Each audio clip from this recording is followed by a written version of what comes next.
आप कानपुर शहर के पुलिस डिपार्टमेंट के पदाधिकारी हैं। मैं आपको एक सलाह सुझाव देना चाहता हूं कि केरला सरकार ने जिस तरीके से अपने लॉकअप्स में कैमरा लगा करके इस चीज पर नियंत्रण करने का प्रयास किया है, तो ये सुझाव यदि आप आगे तक पहुंचाएं और इसको कोशिश करके हम क्रियान्वयन में लाएं। हमारे पुलिस डिपार्टमेंट में आज की तारीख में कैमरे लग रहे हैं। जैसे मैंने कहा, उत्तर प्रदेश बहुत विशाल प्रदेश है और सभी थानों के सभी लॉकअप्स में कैमरे लगेंगे। थानों के ऑफिस में भी कैमरे लग चुके हैं कई जगह पर, और इस संबंध में इस दिशा में कार्य किया जा रहा है। ज़्यादा मैं ज़रूर कहना चाहूँ कि ज़्यादातर जो पुलिस अधिकारियों में मृत्यु होती है, ज़्यादातर आत्महत्याएँ होती हैं। और अभी तक मेरे 14 या 15 साल के कार्य जीवन में केवल 2 या 3 ऐसे मामले आए जिसमें सही मामले में उत्पीड़न के कारण उसकी मृत्यु हुई है। परंतु आत्महत्या की जो घटनाएँ होती है उसको पुलिस अभिरक्षा की मृत्यु में ही की श्रेणी में ही रखा जाता है। और निश्चित रूप से अगर कैमरे लग जाएंगे तो इस दिशा में जो है मतलब जो गलत संदेश जाता है जनता में, नहीं जाएगा। कहना चाहूँगा कि अंग्रेजों द्वारा बनाया गया था 1861 में और तब से चला आ रहा है। इन दोनों विधियों में कोई कमी ज़्यादा नहीं है, परंतु हम लोग आज के वर्तमान परिदृश्य में इसको उस हिसाब से मतलब बदल नहीं पाए हैं कि आज के तारीख के पुलिस की जो कुछ ज़रूरतें हैं वो इसमें आज रिफ्लेक्ट नहीं हो रहा है। ये चिंता की विषय। जैसा आपने बताया कि 1861 में अंग्रेजों द्वारा ये पुलिस कानून व्यवस्था जो है स्थापित करी गई, तो कहीं ना कहीं जो सामाजिक कार्यकर्ता हैं देश में और उनका ये कहना है कि अंग्रेजों की कल्पना थी कि पुलिस जो बनाई जाए वो ब्रिटिश राज के एक सरकारी कुत्ता बनकर काम करे, और जो एक तरीके से क्रांतिकारियों का हुजूम निकल रहा था आज़ादी से पहले, उसको कंट्रोल करने के लिए पुलिस बनाई गई। और भगत सिंह ने भी जब लाला जी की हत्या करी थी, सैंडर्स नाम के पुलिस अधिकारी ने, उसके खिलाफ भगत सिंह ने भी अपनी जेल डायरी में लिखा है पुलिस एक्ट के बारे में।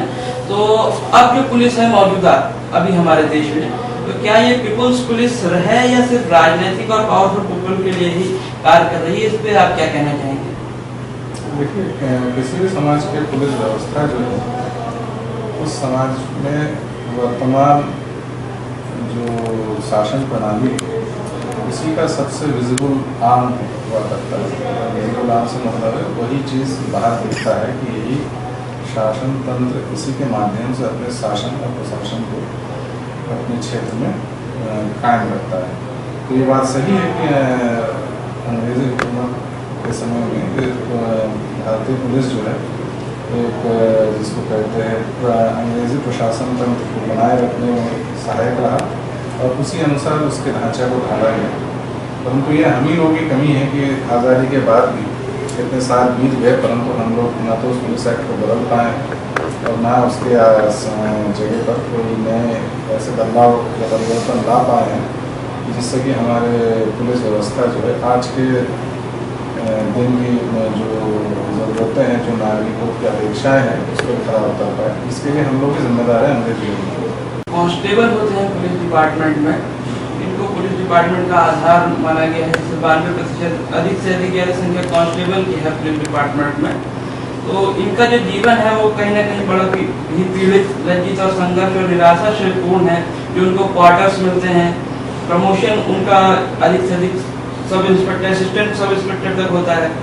तो इस पर आप क्या कहना चाहेंगे? तो उससे कैसी सहानुभूति और संवेदना की उम्मीद हम कर सकते हैं कांस्टेबल से?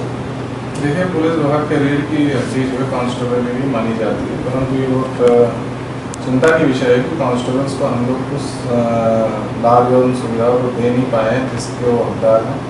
इसीलिए वर्तमान वित्त आयोग और वेतन आयोग से भी मांग की गई कि कांस्टेबल्स की जो है वेतन कम से कम 20% बढ़ाया जाए, क्योंकि उसको आज भी अनस्किल्ड लेबर के श्रेणी में रखा गया है। जबकि उससे ये अपेक्षा की जाती है वो कानून भी लागू करे, लोगों को कानून समझाए भी, सामाजिक सुधार भी लाए और हर पल दैविक आपदा में भी लोगों के साथ निभाए और हर पल लोगों के साथ रहे और उनकी मदद करे, उनकी सहायक बने। परंतु उसके लिए उसको जो वेतन मिलना चाहिए, जो सम्मान मिलना चाहिए समाज में, आज नहीं मिल पा रहा है। ये चिंता का विषय है। आपसे कि जनता और पुलिस के बीच जो रिलेशन होना चाहिए, जो व्यवहार होना चाहिए, वहाँ कहीं ना कहीं कमी पाई जाती है। या जब पुलिस किसी के घर में जाती है तो एक बड़ा सा समाज में उसको अलग नज़रिया से देखा जाता है, एक अपमान की दृष्टि से देखा जाता है। तो इस पर आपका क्या प्रयास है, इस कमियों को और ये जो दूरियां बढ़ जाती है कहीं ना कहीं पुलिस और समाज में, उसके लिए आप क्या कहना चाहेंगे? देखिए, एक कहावत है कि किसी भी समाज को वही पुलिस प्राप्त होती है जिसकी वो हकदार है। ये कहावत, ये बहुत सही है कि society gets the police it deserves, और ये दोनों तरफ से हम लोग की कमी है। हमारे जो देश की व्यवस्था है, जैसे आपने शुरुआत में कहा था कि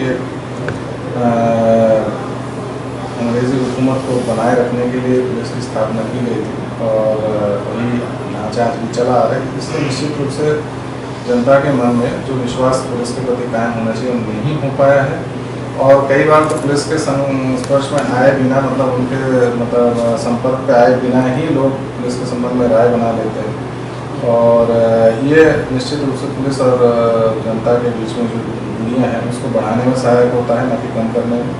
मैं आशा करूंगा सभी से, आप लोगों से, कि इसके माध्यम से आप लोग ये संदेश जरूर प्रचार करें कि पुलिस कोई अलग मतलब लोगों से नहीं बना है। समाज से जो लोग आते हैं वो आप ही और हमारे बीच में से हम लोग इस विभाग में आते हैं, और इस विभाग से सेवानिवृत्त होने के बाद आप ही समाज में वापस चले भी जाते हैं। तो इसलिए एक कोऑपरेशन की नीति अपनाया जाए, मतलब एक जिसको कहते हैं विवाद की स्थिति उत्पन्न न हो, संवाद की स्थिति रहे, तो निश्चित रूप से हम लोग अपराध और अपराधियों को रोकने में भी सहायक सिद्ध। विवाद की स्थिति उत्पन्न ना हो, संवाद की स्थिति हो।